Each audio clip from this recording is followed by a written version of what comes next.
Imagine a moment when the burning sands of Mecca are about to be stained by the blood of its own kin. The holiest sanctuary on earth, the Kaaba, lies half-built, and the pride of the great tribes has reached a breaking point.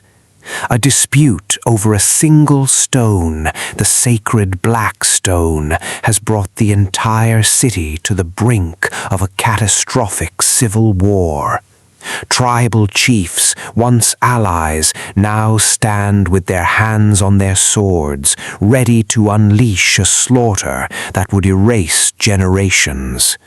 For 4 days, the city holds its breath, waiting for the first strike that will signal the end of peace. Just as the first sword is about to be drawn, the silence is broken by the rhythmic footsteps of a 35-year-old merchant.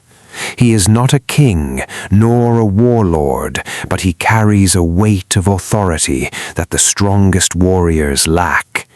As he steps into the courtyard, the swords are lowered, the anger in the air evaporates, replaced by a collective sigh of surrender to his presence. The warriors shout in unison, "This is Al-Amin, the trustworthy one. We are content with his judgment." In an era defined by the law of the sword, how will one man, without an army or a title, navigate the ego of a broken society to save it from itself? This is the story of the Peacemaker, the protector of the oppressed, and the husband of the most noble woman in Arabia. This is the path to the dawn of light. The Pact of Chivalry, Hilf al-Fudul.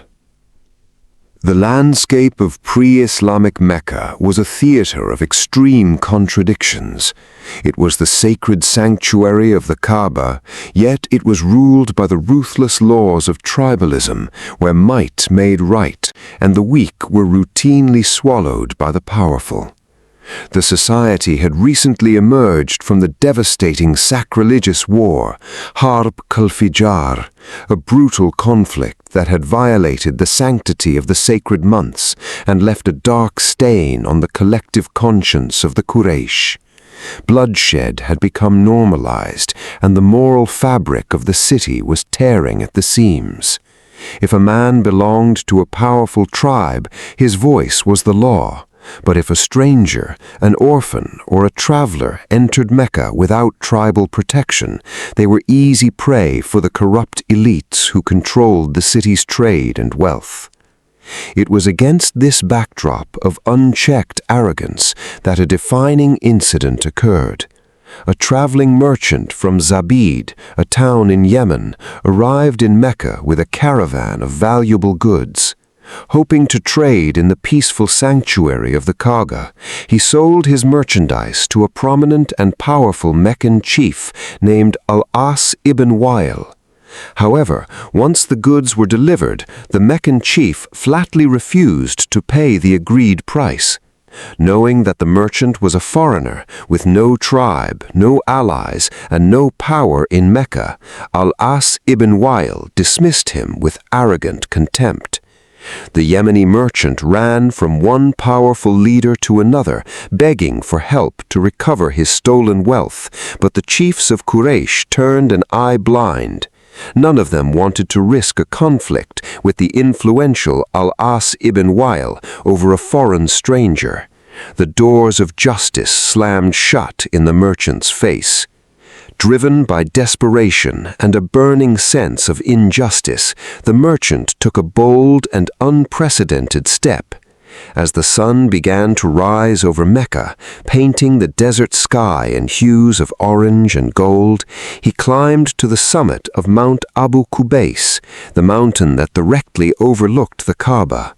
Looking down at the chiefs of Quraysh who were gathering in the courtyard of the sanctuary, the merchant raised his voice. He recited piercing, emotional verses of poetry, crying out to the very walls of the house of God.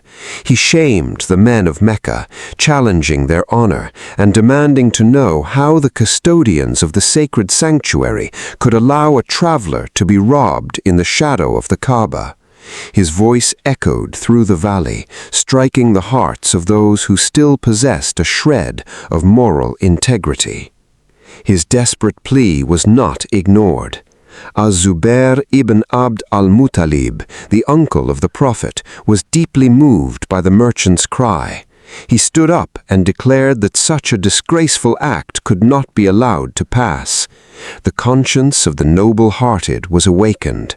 An urgent meeting was called at the house of Abdullah ibn Judan, a man renowned throughout Arabia for his legendary hospitality, wisdom, and noble character.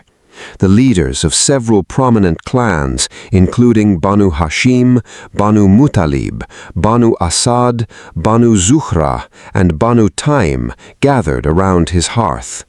Water was poured over the black stone of the Kaaba and brought to the house, where the men dipped their hands in it as a sign of absolute commitment.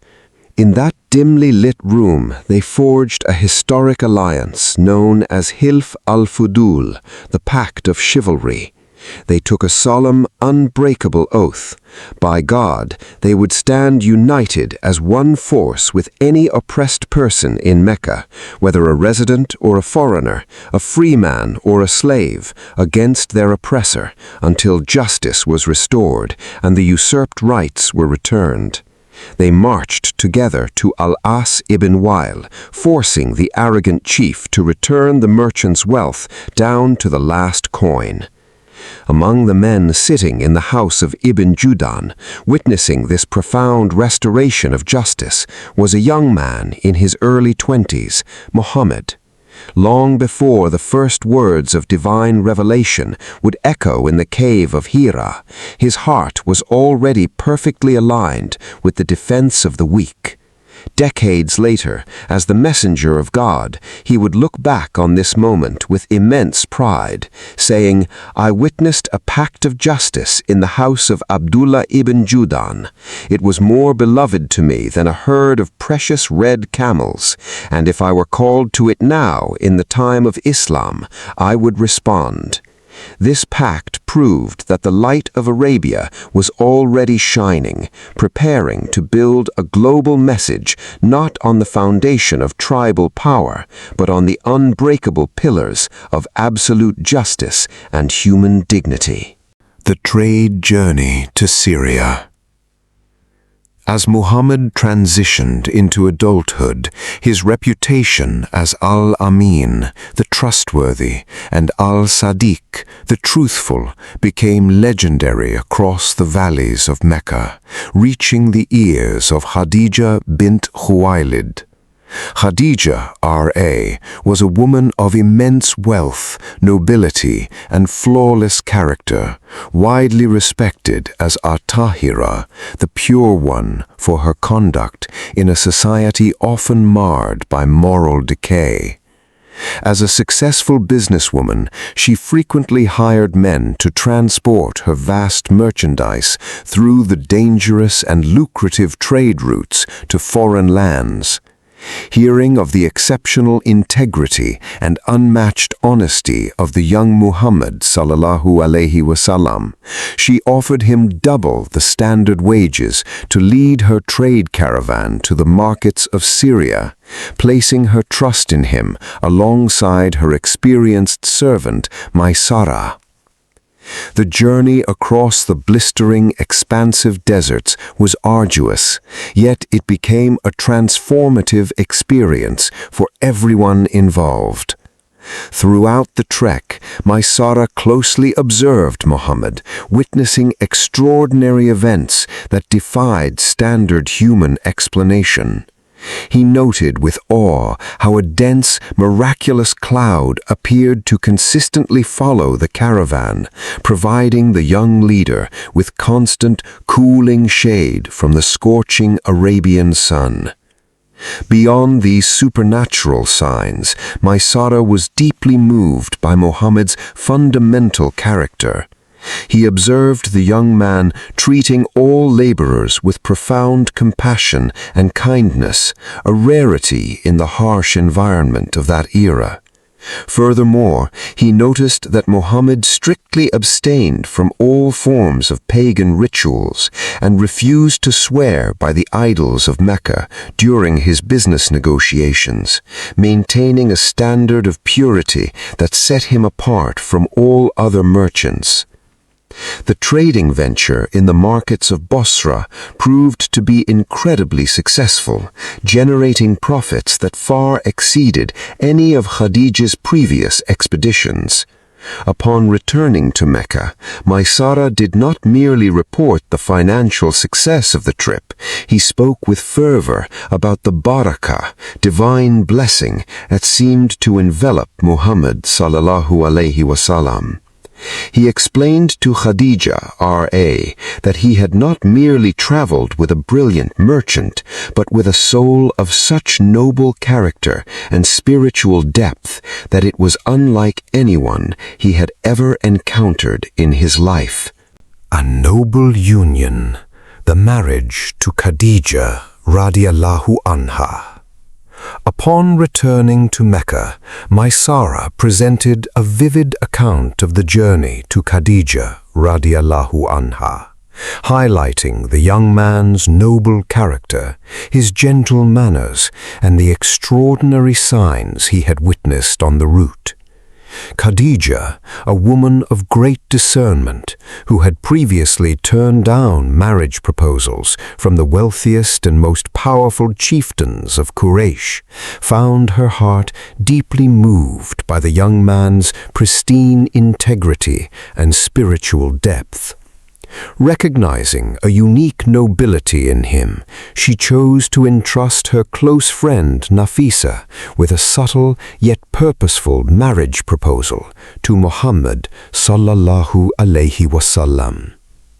Despite the notable difference in their social wealth and age, he being 25 and she 40, the match was built upon a foundation of profound mutual respect and spiritual alignment. The marriage ceremony was graced by the presence of the elders of Banu Hashim, and Abu Talib delivered a beautiful, eloquent sermon praising his nephew's unmatched virtues, which served to formalize the union with great dignity. This marriage became the most defining and supportive relationship of the Prophet's life before his prophethood. Khadija radiallahu anha evolved into his ultimate source of comfort, offering him unwavering support, understanding, and stability in a society that was rapidly losing its moral compass. Together, they nurtured a home defined by peace and tranquility, welcoming children into the world, while Muhammad sallallahu alaihi wasallam continued to distance himself further from the superficial lifestyle and idol worship that characterized the society around them. The flash flood and the destruction of the Kaaba. When Muhammad sallallahu alaihi wasallam reached the age of 35, the valley of Mecca was struck by a massive, violent flash flood that cascaded down from the surrounding mountains, severely damaging the ancient, unroofed walls of the Kaaba. The structure, already weakened by time and previous floods, was left in a precarious state, necessitating an immediate and comprehensive reconstruction to preserve the sanctity of the house of God. The leaders of the Quraysh realized the gravity of the situation and gathered to discuss the rebuilding process. In a display of lingering reverence for the site, they collectively vowed that the reconstruction would be funded solely by pure, lawfully earned wealth, prohibiting any capital derived from usury, theft, or oppression, ensuring the foundation remained untainted by the vices of Jahiliyyah.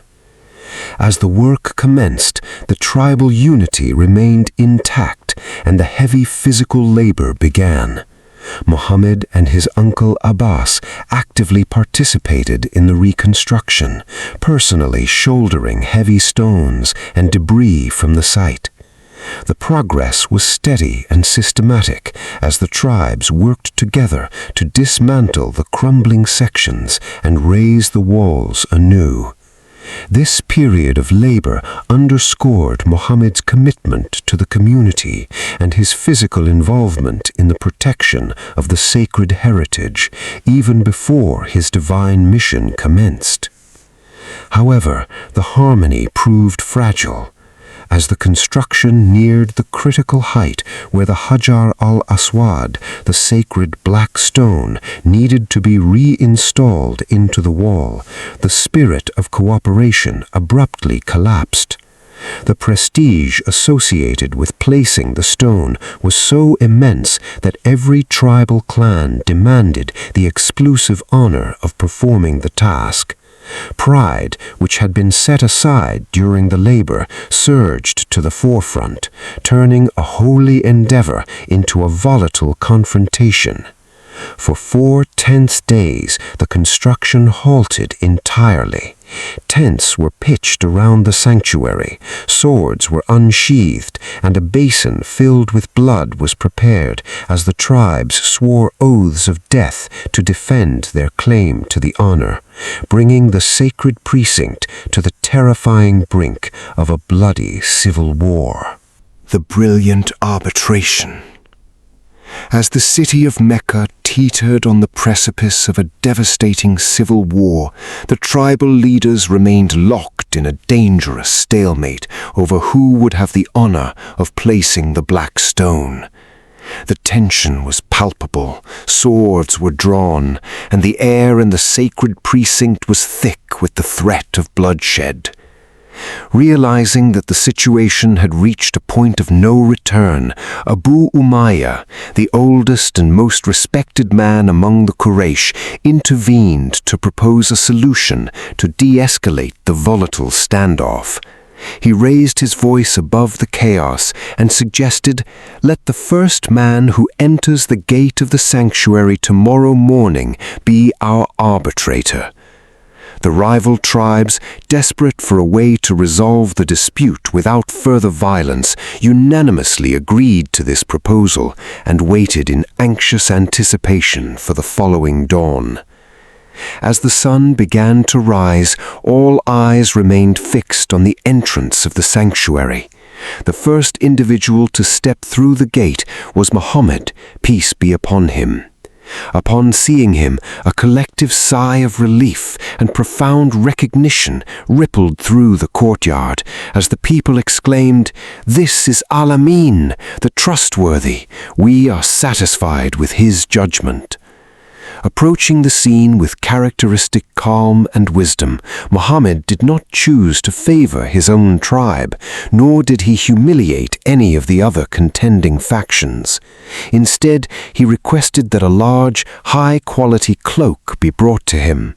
With his own hands, he placed the sacred black stone in the center of the cloak. He then instructed the chief of every disputing tribe to grasp an edge of the cloak, allowing them to lift it in unison. Stunned by this brilliant and inclusive display of wisdom, the fierce tribal chiefs complied, carrying the stone together to its proper height. Once the cloak reached the designated position, Muhammad gently guided the stone into its final place in the wall. Through his profound impartiality and absence of ego, a catastrophic war was averted, solidifying his reputation as the ultimate peacemaker. Though the people of Mecca were profoundly moved by his greatness, they were still unaware that within 5 years this same man would be called upon by the heavens to deliver a divine message that would unite all of humanity.